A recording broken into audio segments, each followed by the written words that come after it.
Shalom, selamat siang sahabat Yesus cinta Alkitab. Kita bertemu siang hari ini.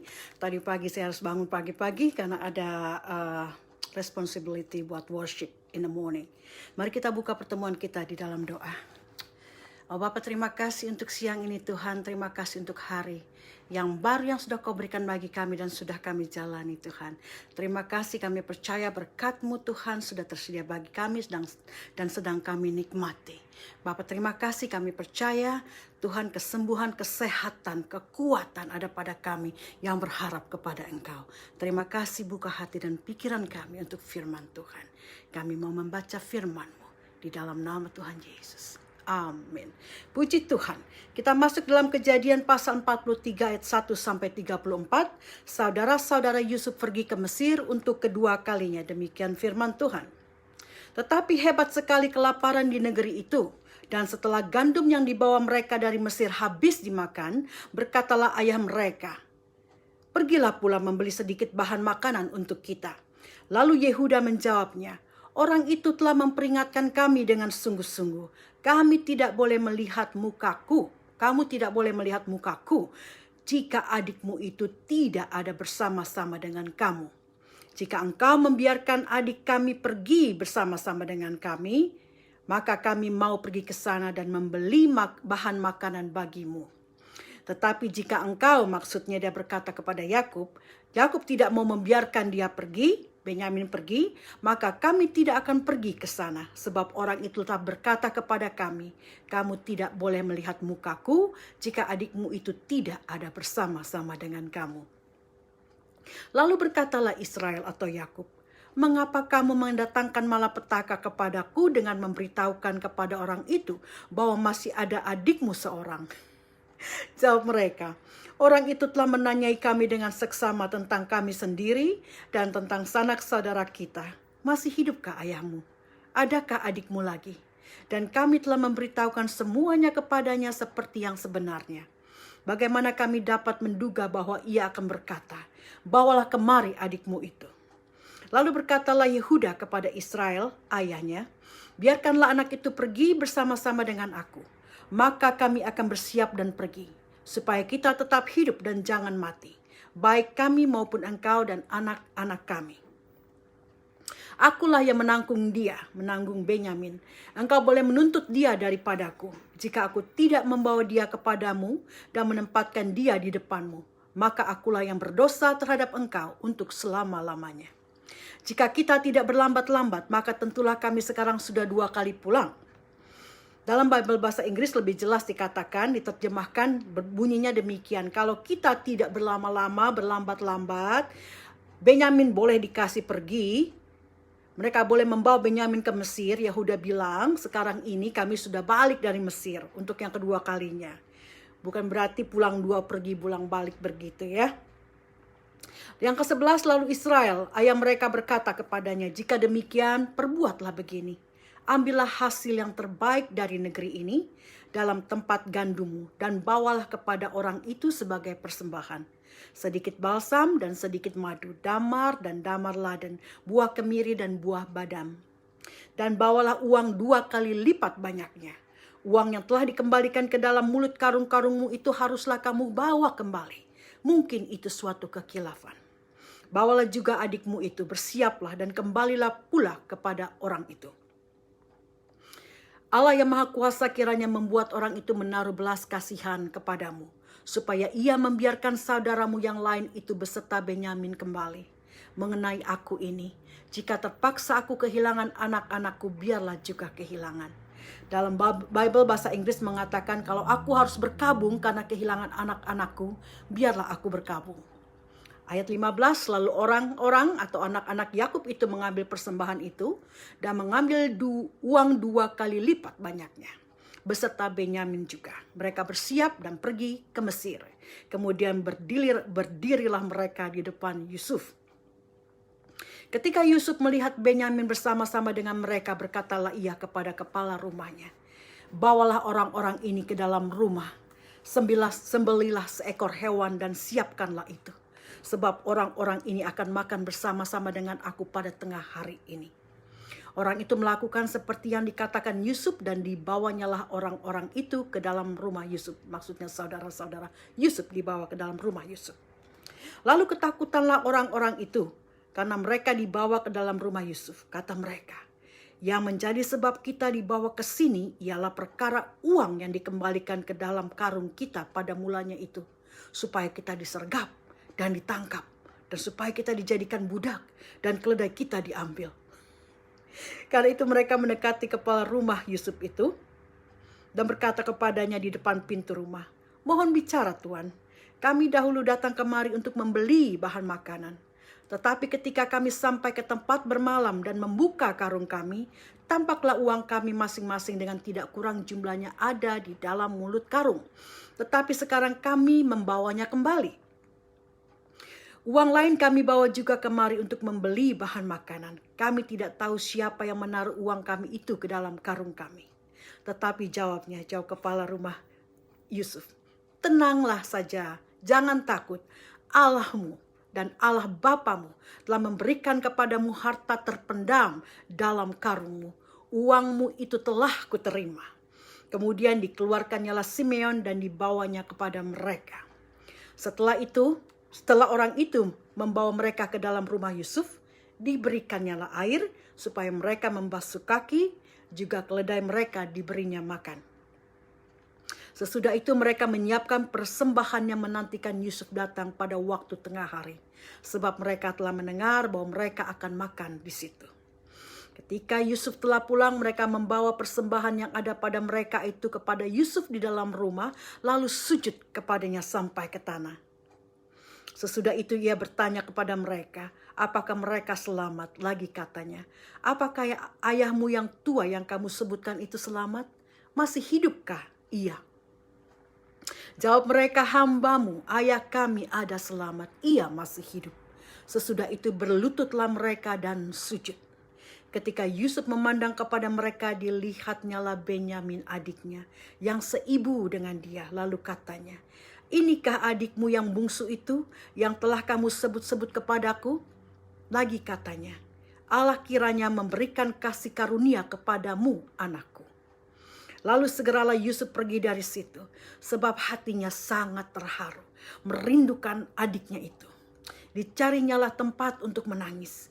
Ia masuk ke dalam kamar lalu menangis di situ. Sesudah itu dibasuhnyalah mukanya dan ia tampil keluar. Ia menahan hatinya dan berkata, hidangkanlah makanan. Lalu dihidangkanlah makanan bagi Yusuf tersendiri, bagi saudara-saudaranya tersendiri, dan bagi orang-orang Mesir yang bersama-sama makan dengan mereka itu tersendiri. Sebab orang Mesir tidak boleh makan bersama-sama dengan orang Ibrani atau orang Yahudi. Karena hal itu suatu kekejian bagi orang Mesir. Saudara-saudaranya itu duduk di depan Yusuf, dari yang sulung sampai yang bungsu, sehingga mereka berpandang-pandangan dengan heran. Lalu disajikan kepada mereka hidangan dari meja Yusuf. Tetapi yang diterima Benyamin adalah 5 kali lebih banyak daripada setiap orang yang lain. Lalu minumlah mereka dan bersukaria bersama-sama dengan dia, dengan Yusuf. Demikian firman Tuhan. Saudara, dalam 2 tahun masa paceklik itu, di Kejadian 45 ayat 6, dikatakan bahwa sudah memasuki tahun kedua, Yakub dan keluarganya telah memakan habis semua yang dibawa oleh anak-anak mereka pada perjalanan pertama mereka dari Mesir. Terus Yakub juga menyuruh anak-anaknya untuk pergi ke Mesir lagi dan membeli bahan makanan. Tetapi anak-anaknya yang sudah memberitahukan kepada Yakub bahwa mereka tidak akan berani ke Mesir tanpa membawa Benyamin. Kita sudah baca di pasal 42 kemarin. Di mana Ruben, anak tertua mereka, mencoba merayu ayahnya Yakub untuk membiarkan mereka membawa Benyamin supaya mereka bisa kembali ke Mesir membeli bahan makanan. Bahkan Ruben mengatakan kepada ayahnya, Yakub, engkau boleh membunuh 2 anakku kalau ia tidak membawa kembali Benyamin ke rumah. Tetapi karena Ruben pernah ia telah berbuat sesuatu yang buruk terhadap ayahnya, yaitu dia pernah tidur dengan gundik ayahnya Bilha. Mungkin karena demikian Yakub tidak percaya lagi kepada perkataan Ruben. Jadi dia bersikeras tidak memperbolehkan Benyamin untuk pergi dengan anak-anaknya yang lain. Tetapi ketika Yehuda yang meminta ayahnya supaya Benyamin pergi dengan dia, pertama-tama Yehuda menegaskan bahwa mereka semua akan mati kalau mereka tidak pergi memberi makanan ke Mesir dan membawa Benyamin.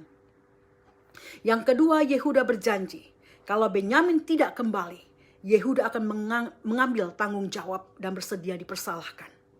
Dan kita tahu anak keempat dari anak pertama dari anak Lea bersama Yakub ini, yaitu Yehuda, dia mendapatkan kasih dan kepercayaan ayahnya. Ya, Yakub mengasihi Yusuf, Benyamin, dan Yehuda. Dan karena itu pada akhirnya Yakub melepaskan Benyamin untuk pergi dengan saudara-saudaranya karena permintaan dan perkataan Yehuda. Ketika Yusuf bertemu dengan Benyamin pun ada sesuatu keharuan di sana. Yusuf menangis. Setelah 20 tahun dia tidak melihat adiknya dari satu ibu yaitu Rahel. Dia sangat terharu. Mungkin saudara, karena saudara-saudara Yusuf yang lain yang mereka sudah tuaan ya. Jadi wajah mereka pasti sudah terbentuk. Ketika Yusuf diangkat dari sumur dan dijual, saudara-saudaranya itu sudah berumur, sudah cukup tua, sudah cukup dewasa. Jadi orang yang sudah dewasa, perubahan fisiknya, rupanya juga tidak akan banyak berubah. Jadi Yusuf masih sangat mengenali wajah saudara-saudaranya.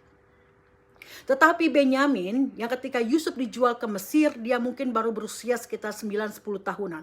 Ada sekitar 8 tahunan, 7-8 tahun perbedaan antara Yusuf dengan Benyamin.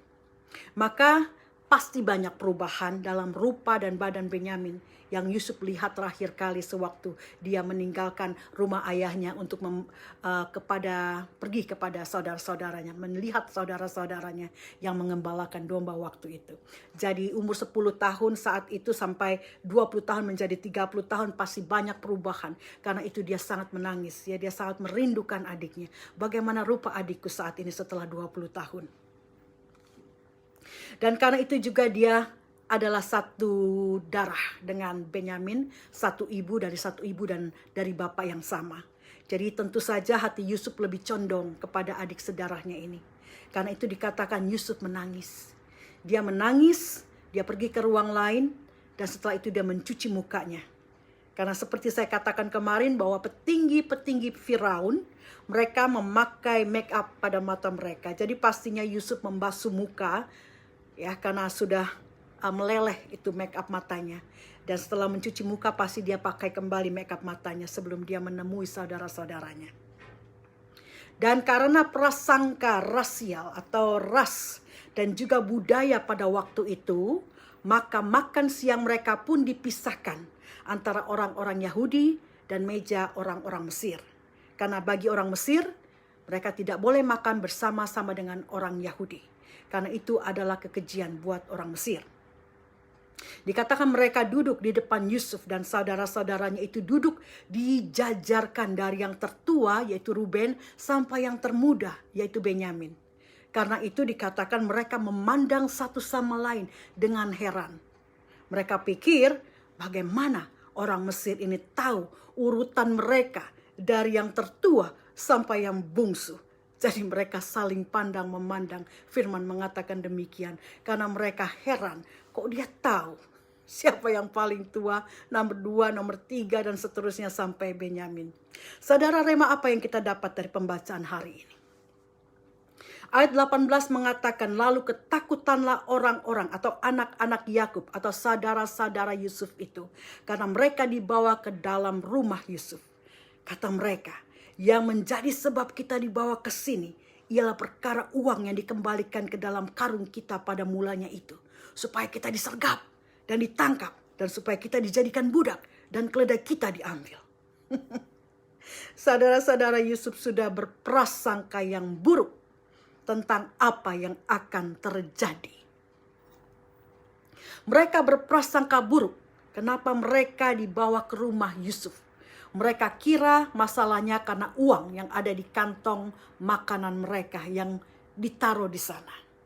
Mereka berprasangka buruk tentang apa yang akan terjadi. Mereka bilang mereka akan disergap, ditangkap supaya mereka dijadikan budak dan keledai mereka akan diambil. Mereka berprasangka demikian karena mengingat kejahatan yang mereka lakukan. Mereka berpikir demikian karena mereka berpikir ini buah yang mereka terima dari kejahatan yang mereka lakukan kepada Yusuf. Saudara, kita sering melakukan hal yang sama. Berprasangka. Kita sering menduga-duga dan berprasangka. Kalau ada orang yang berlaku baik sama kita, kita berprasangka. Ini orang baik banget sama gua ya. Jangan-jangan ada maunya nanti.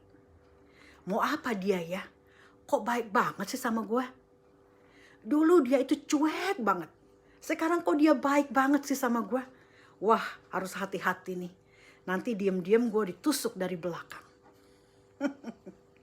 Prasangka, prejudis, duga-duga. Ada orang yang baik, kita berprasangka yang buruk. Tapi kalau ada orang yang tidak baik sama kita, kita juga berprasangka. Wah, ini karma gua dah. Dulu gua nipu orang, sekarang gua ditipu sama orang. Nah, ini balasan gua dah. Dulu gua jahatin orang, sekarang gua dijahatin sama orang lain juga. Prasangka.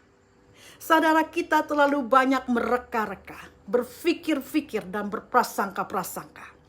Firman di dalam 1 Korintus ayat 2b mengatakan, tetapi kami memiliki pikiran Kristus. Filipi 2 ayat 5 mengatakan, hendaklah kamu dalam hidupmu bersama, dalam hubungan satu sama lain, kita menaruh pikiran dan perasaan yang terdapat juga dalam Kristus Yesus. Kita belajar dari kerendahan hati Tuhan Yesus, yang walaupun dia anak Allah, tapi dia mengosongkan dirinya untuk menjadi hamba, menjadi sama dengan manusia, bahkan mati di kayu salib. Saudara, kita mau belajar dari kerendahan hati Yesus untuk saling mengasihi, untuk saling memberi hormat terlebih dahulu, untuk saling menguatkan, saling mendorong, saling mengampuni, dan lain-lain. Jangan kita pakai pikiran kita sendiri, jangan kita pakai pikiran kita sendiri untuk menerka-nerka apa yang ada pada pikiran orang. Jangan isi pikiran kita dengan berbagai prasangka buruk. Belum tentu orang yang pernah kamu tipu, dia datang kepadamu itu untuk menuntutmu, ya, untuk melakukan pembalasan yang jelek. Siapa tahu dia datang mau memberimu maaf dan mau berrekonsiliasi dengan kamu. Jadi jangan berpikiran berprasangka buruk. Contohnya saudara, kalau engkau punya teman yang suka ngobrol ya, kalau sudah telepon biasanya tuh lama banget gitu ya. Sering juga yang diomongin hal-hal yang sama juga gitu. Itu lagi yang diomongin. Jadi bikin bosen kalau dengernya, kalau kita denger gitu ya. Kalau dia telepon udah rasanya males ngangkat ya. Jadi juga karena engkau punya kesibukan yang banyak, jadi setiap ada phone call dari nomor orang ini muncul, engkau males gitu angkatnya. Jadi ya dibiarin aja, nggak diangkat phone callnya. Suatu hari tanpa sengaja kamu bertemu dengan orang itu di mall. Terus orang itu bilang, aku coba call kamu tapi nggak diangkat-angkat. Padahal waktu itu aku lagi dapat berkat. Aku dapat voucher belanja $100 2 biji. Aku mau kasih kamu 1. Tapi karena kamu nggak angkat-angkat, ya aku kasih temen yang lain deh voucher itu. Nah saudara, karena pikiranmu yang sudah negatif, engkau kehilangan berkat. Jadi mari kita minta Roh Kudus untuk bertata di dalam hati kita. Supaya kita memiliki hati yang terbuka. Hati yang bersih. Yang akan membuat hidup kita ringan. Pikiran yang dikuasai oleh Roh Kudus akan memberikan kita pengharapan akan kemenangan. Bukan ketakutan. Bukan keraguan. Bukan pikiran-pikiran tentang sesuatu yang buruk. Yang orang akan lakukan untuk kita. Atau sesuatu yang buruk yang akan terjadi kepada kita. Yang kedua, rema kedua, kita baca di pasal yang sama ayat 30, lalu segera Yusuf pergi dari situ sebab hatinya sangat terharu merindukan adiknya itu. Dan dicarinyalah tempat untuk menangis. Ia masuk ke dalam kamar lalu menangis di situ. Yusuf, seorang penguasa yang kedudukannya sama seperti Firaun, dia menangis. Ini menunjukkan hati Yusuf yang lembut. Hati yang mengasihi. Hati dan kasih seorang kakak kepada adiknya. Tapi saudara, kita lihat pada zaman ini kita bisa melihat banyak saudara bersaudara yang cekcok, tidak akur, bahkan pada berkelahi. Kalau ada saudaranya yang kaya misalnya ya, atau biasanya orang kaya tuh jadi sombong begitu. Atau saudaranya yang miskin, ya karena dia miskin jadi sirikan. Atau juga jadi delit. Yang orang Sunda tahu delit ya, bahasa Sunda itu artinya orang yang suka atau gampang marah atau gampang ngambek begitu. Gampang tersinggung juga. Karena merasa miskin atau kurang, bukan malah rendah hati, tapi malah jadi gampang tersinggung. Nah ini yang terjadi. Yang kaya jadi rada sombong, yang miskin jadi gampang tersinggung. Jadi kalau yang kaya sudah sombong dan saudaranya yang miskin gampang tersinggung, ya nggak heran saudara. Kalau saudara bersaudara itu jadi sering cekcok atau bahkan berkelahi. Tapi kita lihat kerendahan hati dan kebaikan hati dan kasih dari Yusuf ini kepada saudara-saudaranya. Terutama kepada Benyamin, adiknya satu darah itu. Mari saudara kita mengasihi saudara-saudara kita dengan kasih Kristus. Kasih yang tulus, dengan hati yang lembut. Saudara-saudara kita bukan saja saudara satu darah dalam keluarga. Saudara-saudara kita ada setiap orang yang kita temui. Kita demonstrasikan kasih dan kebaikan hati kita pada mereka semua untuk kemuliaan Allah. Rema ketiga saudara kita baca dari ayat yang ke-34. Lalu disajikan kepada mereka hidangan dari meja Yusuf. Tetapi yang diterima Benyamin adalah 5 kali lebih banyak daripada setiap mereka yang lain, orang yang lain, saudara-saudara yang lain. Lalu minumlah mereka dan bersukaria bersama-sama dengan dia, dengan Yusuf. Yusuf menguji kakak-kakaknya lagi dengan memberikan porsi makanan yang banyak kepada adiknya Benyamin. Ia ingin melihat apakah kakak-kakaknya ini masih ada iri hati, ada kesirikan, atau ada kebencian pada Benyamin karena dia diistimewakan. Yusuf menguji mereka lagi. Saudara, kita diingatkan lagi untuk mempunyai hati dan pikiran yang bersih. Hati yang bersih tidak peduli apakah orang lain akan lebih kaya dari kita.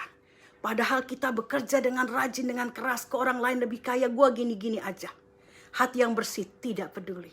Kita melakukan setiap pekerjaan kita dengan baik, dengan takut akan Tuhan, dan dengan ucapan syukur. Hati yang bersih tidak iri pada orang lain. Mungkin seseorang yang mempunyai suami yang baik, yang sayang, yang kaya.